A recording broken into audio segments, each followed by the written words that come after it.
Good evening there, everybody. What is happening? Hopefully, you are having a wonderful day today.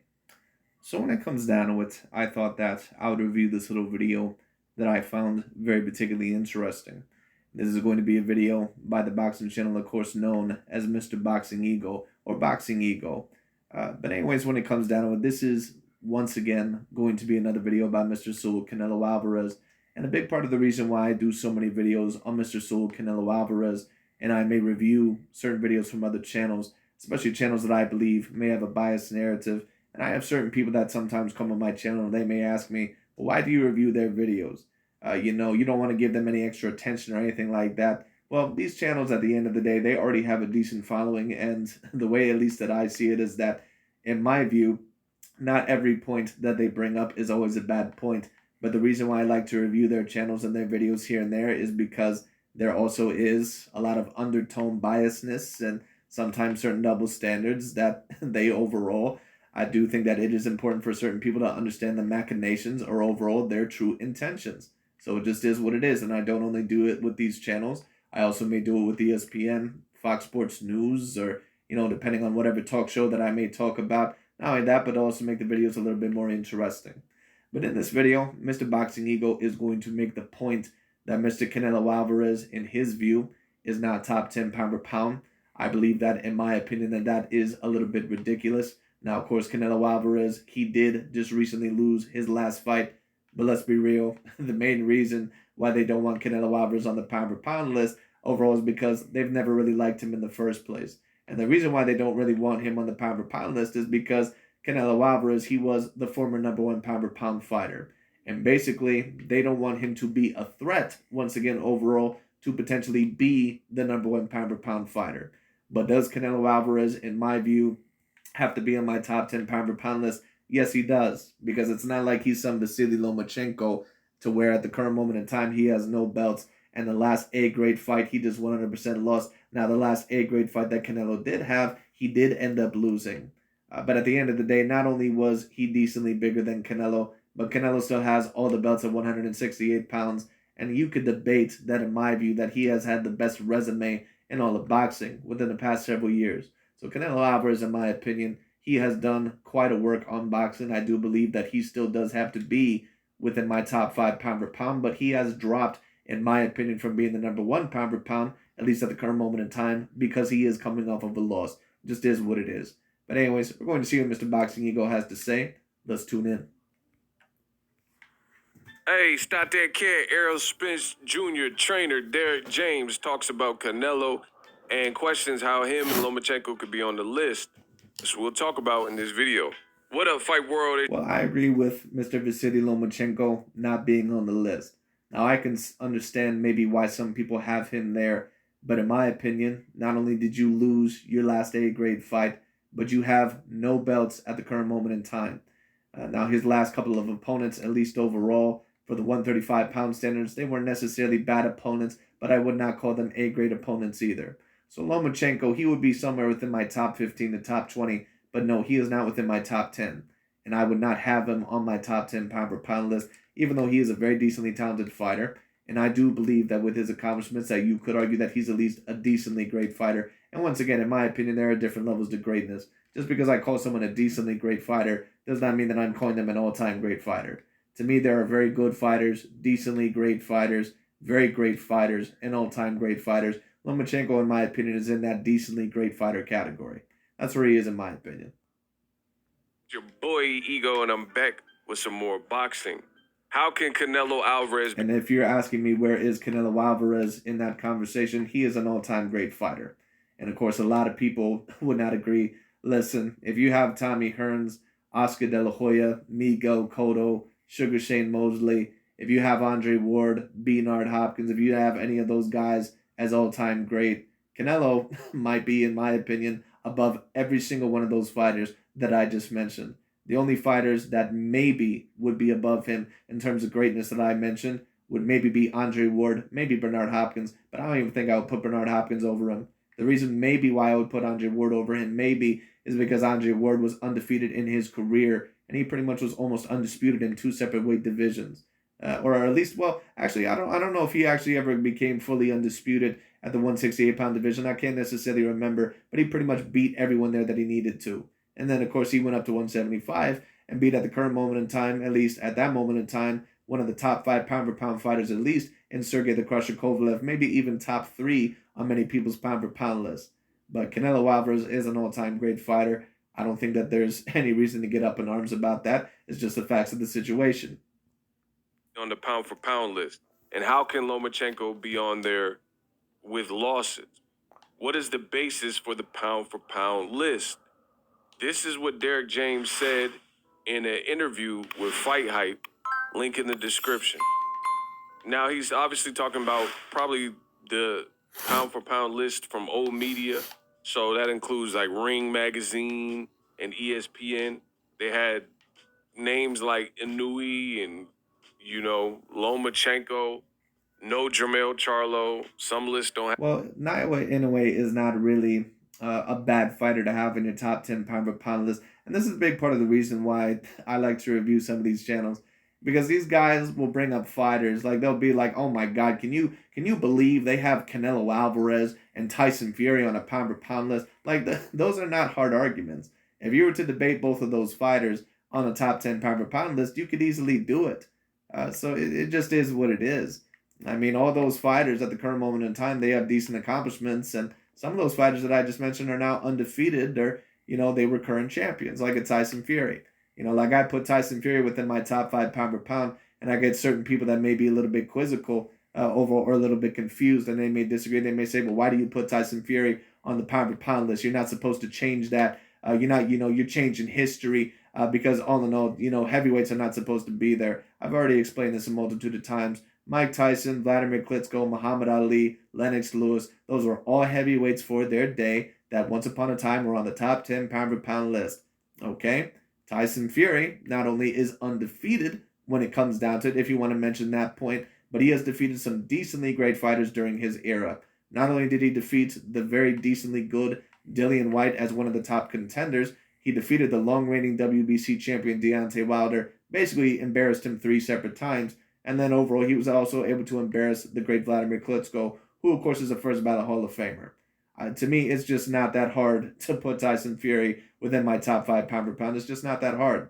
And then of course if you were to talk about some other fighters that I have there, I have Terrence Bud Crawford there, I have Errol Spence there, I have Alexander Usyk there, and I have Canelo Alvarez there as well. Devin Haney, some lists don't have Shakur Stevenson. Derek James is questioning these things, and he says what it means these guys are so good that if they fought in any weight division, they would be champions. Canelo reached light heavyweight, so that means that was his limit. Right, but if you're overall going to try and debate that Canelo Alvarez, that basically he cannot be a champion in a multitude of weight divisions, Canelo Alvarez is a 4-weight division champion. And he is a 4-weight division champion, mostly over decent A-grade fighters. So I'm not sure if ego is necessarily going to 100% debate that Canelo Alvarez, all in all, that he does not deserve to be on the list because of that point, but I don't think that you really want to go there. Because Canelo Alvarez, he has defeated A-grade fighter after A-grade fighter after A-grade fighter. It just is what it is.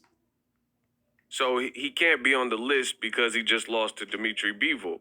Lomachenko lost 3 years ago. Well, no, in my opinion, you can be on the top 10 pound per pound list if you recently lost.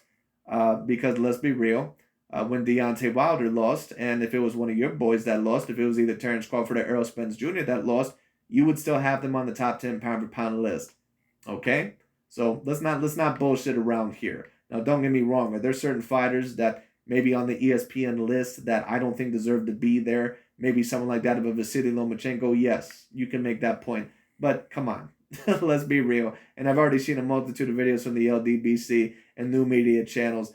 Whoever the loser is at the Terrence Bud Crawford and Errol Spence Jr. fight, they're still top 5 pound per pound. Okay, so when it comes down to it, then why is Canelo Alvarez still not in your top 5 pound per pound list?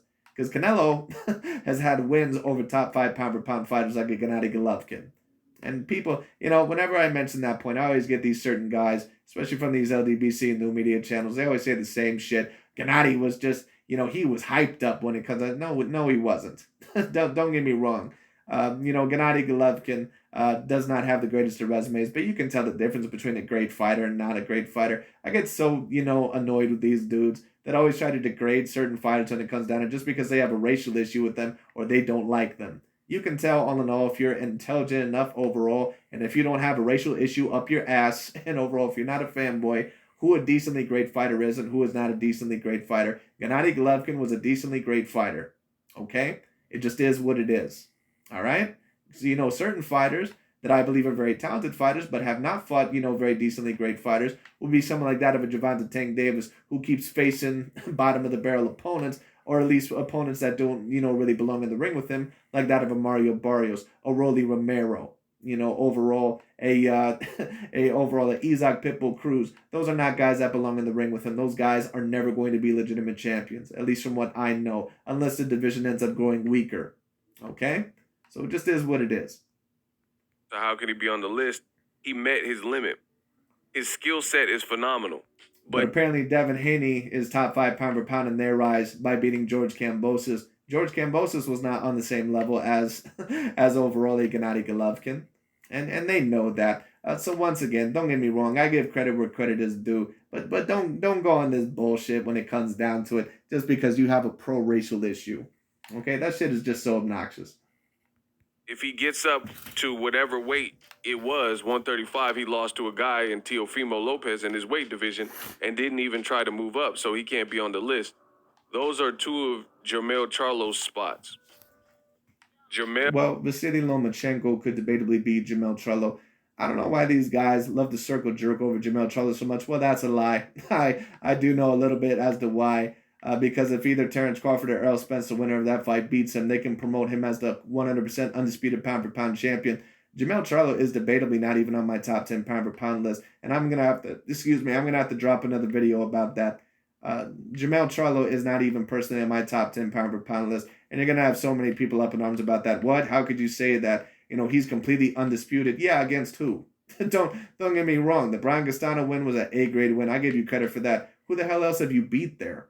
I mean, Erickson Lou, but I'm sorry. Is that really an A-grade fighter? Is Jason Rosario really an A-grade fighter? I understand that he got the win over Julian J. Rock Williams, but let's be real. He was just another George Kambosos or Buster Douglas. He caught a great fighter on an off night, a fighter that didn't take him that seriously, and he was never going to beat any of the elite champions that actually took him seriously and knew what he was going to bring to the table. And Ego would tell you that all in all in his own words, because he said that in his certain videos as well. Okay, so stop fucking around, man. Is undisputed. Canelo's undisputed because he didn't put the other belt up at 168 when he challenged Bivol. Lomachenko was beltless. It's not my opinion, it's the truth. The pound for pound is a mythical idea. If a fighter is so good, he fights at light heavyweight, cruiserweight, and heavyweight, he could be a champion. Well, Canelo met his match against Bivol at 175. He should. Right, but you're talking about a fighter that at his career started off at 154. Canelo Alvarez is not a natural light heavyweight. He's not a natural cruiserweight.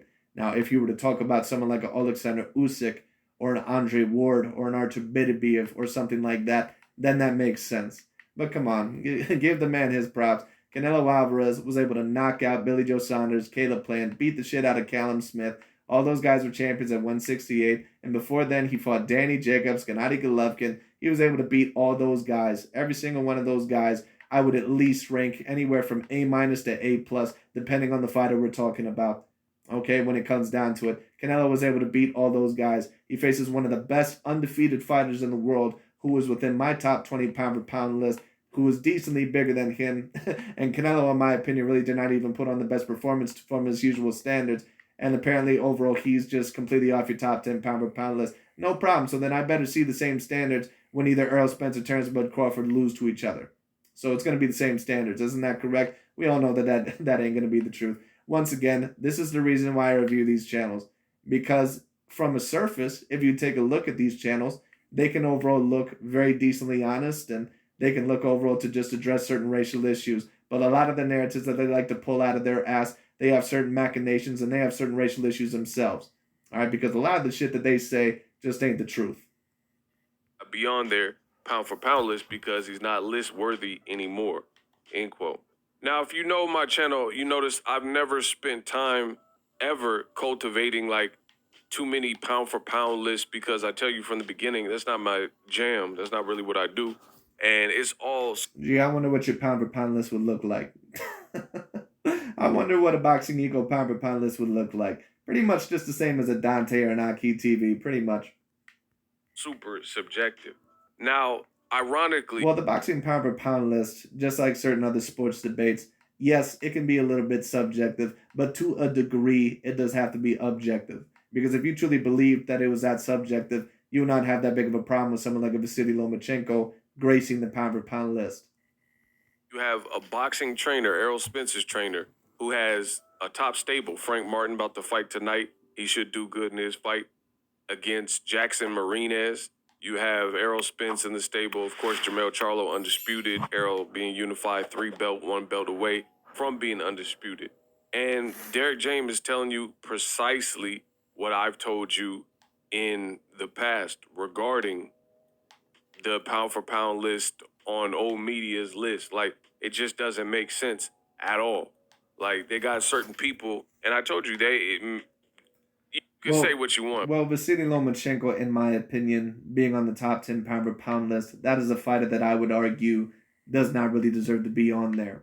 But if you're debating Naoya Inoue and Artur Beterbiev and some of these other guys, those are guys that you could certainly debate on the top 10 pound for pound list.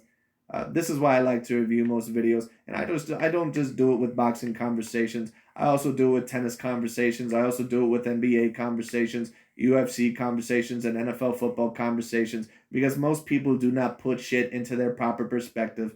Like if you take a look at the NBA, especially before Stephen Curry, that is, won his 4th NBA championship, there were certain debates about who was the greater player between Stephen Curry and Allen Iverson, a person who actually won not only just one championship, but a multitude of championships, and on top of that, won multiple season regular MVPs, and was able to lead a team multiple times to the NBA Finals, and now he has a Finals MVP. If you were to ask Allen Iverson fans, if you were to ask Stephen A. Smith overall, on ESPN First Take, he would still take Allen Iverson to this day over Stephen Curry. Not only because he's a fan of him, but Allen Iverson also, I believe that they have a personal relationship, so that's probably why. But like I said, this is why I like to put things into their proper context. Anyway. But it looks like they don't want a melanated list, a list with, because if you think about the removal of, let's say, Loma. And of course, here Boxing Eagle goes with the regular allegations that they don't want too many black fighters on the pound for pound list. And listen, there are certain accusations that you can say all in all that there are certain lists that are like that. Maybe overall by quote unquote old media or ESPN or something like that. But if you complain about that too much, especially with certain points that actually seem to have some weight to them, it really takes a lot away from your accusations. Because they're pretty much overall going to accuse them of that no matter what fighters they have on the list. Because if you take a look at their list, all their lists are basically American black fighters. There are certain channels like these that even have Jerron Boutsenis on their top 10 pound for pound list, and he hasn't even won a belt. It's like, come on. Lomachenko, or at one point Triple G, or you look at Canelo. If they were removed off the list, then who would be suitable names that they would put on the list? They would have to probably put Jermell Charlo, Shakur Stevenson, Devin Haney. What do those guys have in common? So, I don't like. Well, Shakur Stevenson right now is on their top 10 pound per pound list, I believe. And Devin Haney was there, but I believe that they replaced him with Artur Beterbiev. I would probably put Devin Haney over Artur Beterbiev just because he's undisputed. But you could debate that one just because Artur Beterbiev, you could argue that win that he has over Alexander Gvozdyk and the fact that they've only had work within one weight division, the both of them, you could debate that Artur Beterbiev and Devin Haney are right there. Now, if you were to talk about Devin Haney versus Vasily Lomachenko, now, of course, do I believe that Vasily Lomachenko has that of the greater career because he's a 3-weight division champion and he probably has the decently better resume, at least in terms of that of the lower weight divisions? Yes, but you can't have someone like a Vasily Lomachenko over Devin Haney at the current moment right now because he just has no belts, and the last big fight that he was a part of, he lost. Get too crossed up because, like Derek James is saying, the pound for pound is mythical. They don't give, it's like politics based. There's an agenda. They don't give credit to certain people. I would agree, Mr. Ego. You're one of the king of agendas. Anyway. And then they overcredit other people.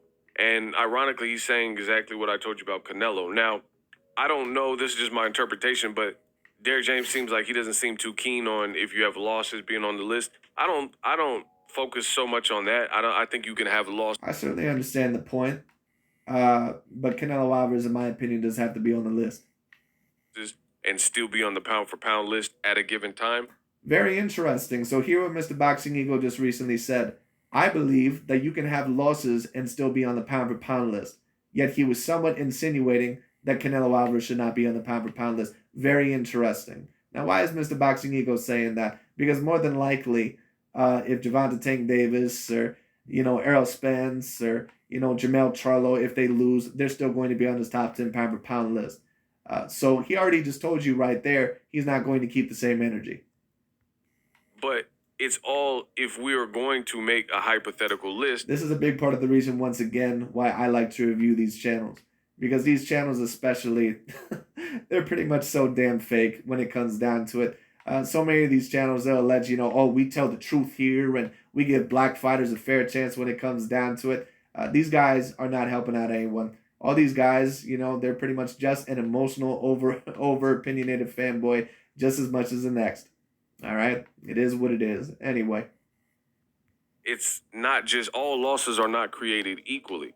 Like Canelo, the fashion in which he lost to Dimitri Bivol was an embarrassing loss, right? That's not the same as... Well, yeah, it was an embarrassing loss, but at the end of the day, Canelo Alvarez still has belts, and overall that is his first loss within several years. And on top of that, when you count in the factor that he usually has fought A-grade competition, he still does deserve to be on the top 10 pound for pound list. You don't have to have him at number 1 or number 2, but at the end of the day, he still, in my opinion, deserves to be on the top 10 pound for pound list. Sean Porter, Keith Thurman, where you could have argued for either guy, or Sean Porter versus Ugas. These are not... Right, but when Canelo Alvarez fought Dimitri Bivol, and a lot of people are not going to agree with me on this, Dimitri Bivol has been better than what Sean Porter or Keith Thurman ever have been or ever will be, period, point blank. I don't care what anybody says. A lot of people are not going to agree with that. Dimitri Bivol is one of the best amateur background pedigree boxers in all of boxing. He is an extraordinary boxer, and he was decently bigger than Canelo. So like I said, I would agree that not all losses are created equal. But it's not like the fight, it's not like Canelo Alvarez got bitched out or something like that. It's not like Canelo Alvarez ended up getting knocked out within 6 rounds. I would score it about 8 rounds to 4. And in my opinion, Canelo did not even put up probably the best fight that he probably could have because his stamina was so poor. But, it is what it is. Anyway. The same types of losses, because you could make a strong case for either guy. Both guy, the styles gel well and they held their own in their own respective right. What happened with Canelo, he was the favorite and he lost to an underdog and he lost double-digit rounds. So for that reason, it's... No, he did not lose double-digit rounds. But you're going to put that narrative out there because you hate Canelo Alvarez's guts. No, Canelo Alvarez did not lose no damn double-digit rounds. Canelo Alvarez overall won at least, at the minimum, 3 rounds in that fight. Just stop. It just is what it is. Anyway. Hard to put him in the top 5 of the pound-for-pound list, if you even have him on the list. Because... I have him within my top 5, and I don't find it very difficult at all. Of the fashion in which Dimitri Bivol took his scalp. And then, on top of that, his move next. His next move was to fight a 40-year-old Triple G, a fight that's well past it. That is true, that the next fight overall with Mr. Canelo Alvarez against Gennady, that Gennady, in my opinion, that he really is not the same fighter that he used to be. But once again, the reason why Ego wants Canelo Alvarez to jump into the rematch with Dimitri Bivol so badly straight away is because he just wants Canelo Alvarez's career to be over. That's what he wants. But anyway. That people may have wanted to see years ago instead of rematching the guy he claims he beat. So that move... That he claims that he beat. So basically what is Boxing Ego overall saying? Well, maybe he was talking about Dimitri Bivol there. But he could have been calling, talking about Gennady Golovkin. It's very particularly interesting. When Gennady Golovkin was the main threat potentially for being the number 1 pound-for-pound fighter, these channels, and I already exposed this a very long time ago, they were saying very clearly that they thought that Canelo did enough to beat Gennady Golovkin in the rematch. But now that Canelo is the main threat, what do they say? Oh, well, that was super controversial, so you can't even count that win. So which is it? Whole sequence is why Canelo Alvarez, it makes a harder argument. Because look at Floyd Mayweather when he had tough fights with Castillo. Who did he fight next? Castillo. 6-8 months later, when he had a tough fight with Maidana, and there was criticism, who did he fight next? Maidana, and so on and so forth. Sugar Ray Leonard when he lost to Roberto Duran. Andre Ward when he had a close fight, 1-by-1 round on every judge's scorecard versus Kovalev. He rematched him. So the mere fact that Canelo and Lomachenko have not rematched. Well, I understand your point there when it comes down to it, but once again, I think that you have more of a point with Lomachenko there because Lomachenko does not have any A-grade wins, I believe, within the past couple of years. But anyway. There are controversies outside of Canelo and Triple G 1 and 2. That is very telling. Canelo never rematched Mayweather right then and there. He never rematched Lada. He never rematched any of his controversial fights or his losses. And same thing with Lomachenko, Salido, and T. You said that he never overall rematched any of his controversial fights. He rematched Gennady Golovkin. Now, of course, the reason for that being is because that was scored a draw. But yes, Canelo has rematched certain fighters. Now, you can make the case that he did not rematch Mayweather. I don't think that Mayweather was even going to give him the fight, even if Canelo begged for the fight anyway. But it just is what it is because Mayweather did put on, in my opinion, a very, very great performance.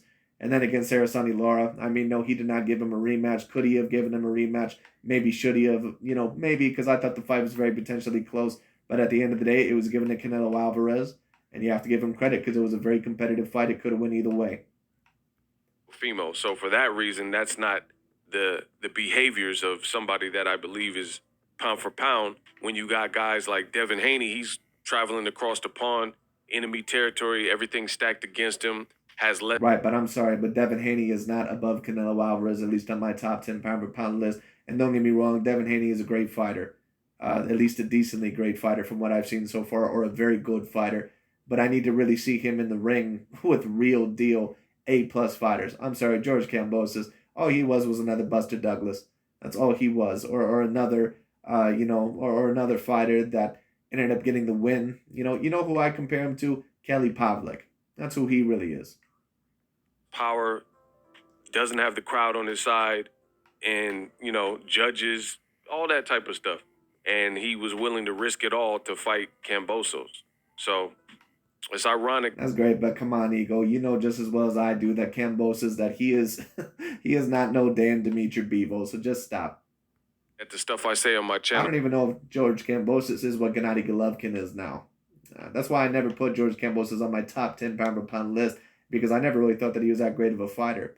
Don't get me wrong, I gave him credit over Teofimo Lopez, but Ego knows just as well as I do. Don't let this facade fool you. You can check out a couple of his other videos as well when he talked about Kambosos. He has even said himself that he believes that Kambosos caught Teofimo Lopez on an off night.